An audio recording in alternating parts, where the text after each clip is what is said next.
I was raised a practicing Muslim and remained one for almost half my life. I attended madrasas, that is Islamic schools, and memorized large parts of the Quran. As a child, I lived in Mecca for a time and frequently visited the Grand Mosque. As a teenager, I sympathized with the Muslim Brotherhood. At 22, while my family was living in Kenya, my father arranged my marriage to a member of our family clan, a man that I had never met. I ran away, made my way to Holland, studied there, and eventually was elected a member of the Dutch Parliament. Now I live in the United States. In short, I have seen Islam from the inside and the outside.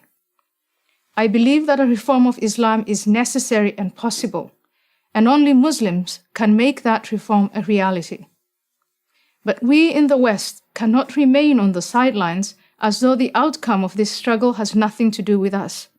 If the jihadists win and the hope for a reformed Islam dies, the rest of the world will pay a terrible price. The terror attacks in New York, London, Madrid, Paris, and many other places are only a preview for what's to come.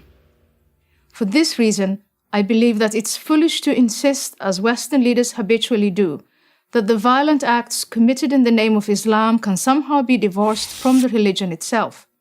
For more than a decade, my message has been simple. Islam is not a religion of peace. When I assert this, I do not mean that Islamic belief makes all Muslims violent. This is manifestly not the case. There are many millions of peaceful Muslims in the world. What I do say is that the call to violence and the justification for it are explicitly stated in the sacred texts of Islam. Moreover, this theologically sanctioned violence is there to be activated by any number of offenses, including, but not limited to, adultery, blasphemy, homosexuality, and apostasy, that is, to leave Islam. Those who tolerate this intolerance do so at their peril.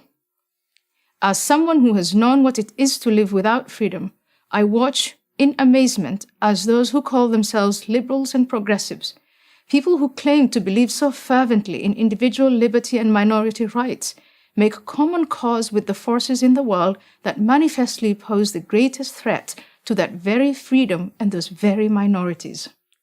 In 2014, I was invited to accept an honorary degree from Brandeis University for the work I have done on behalf of women's rights in the Muslim world.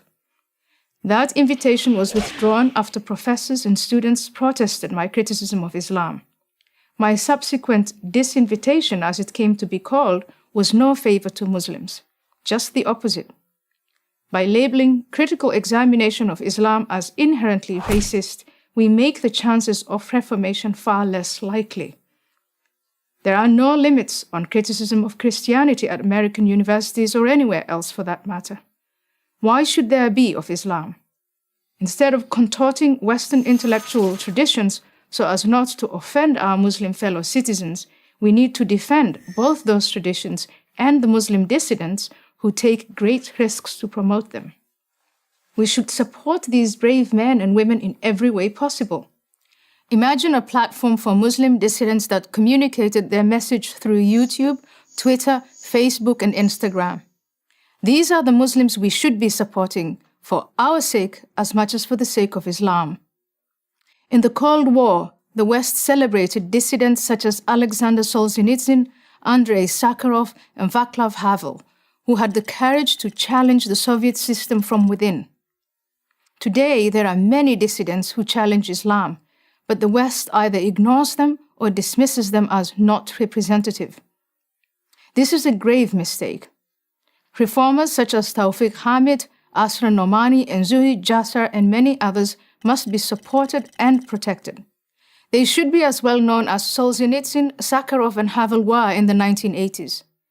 If we do in fact support political, social, and religious freedom, then we cannot in good conscience give Islam a free pass on the grounds of multicultural sensitivity. We need to say to Muslims living in the West, if you want to live in our societies, to share in the material benefits, then you need to accept that our freedoms are not optional. Islam is at a crossroads of reformation or self-destruction.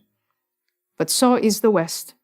I'm Ayaan Hirsi Ali of Harvard University for Prager University. To subscribe to our YouTube channel, click here. To help keep our videos free, donate here.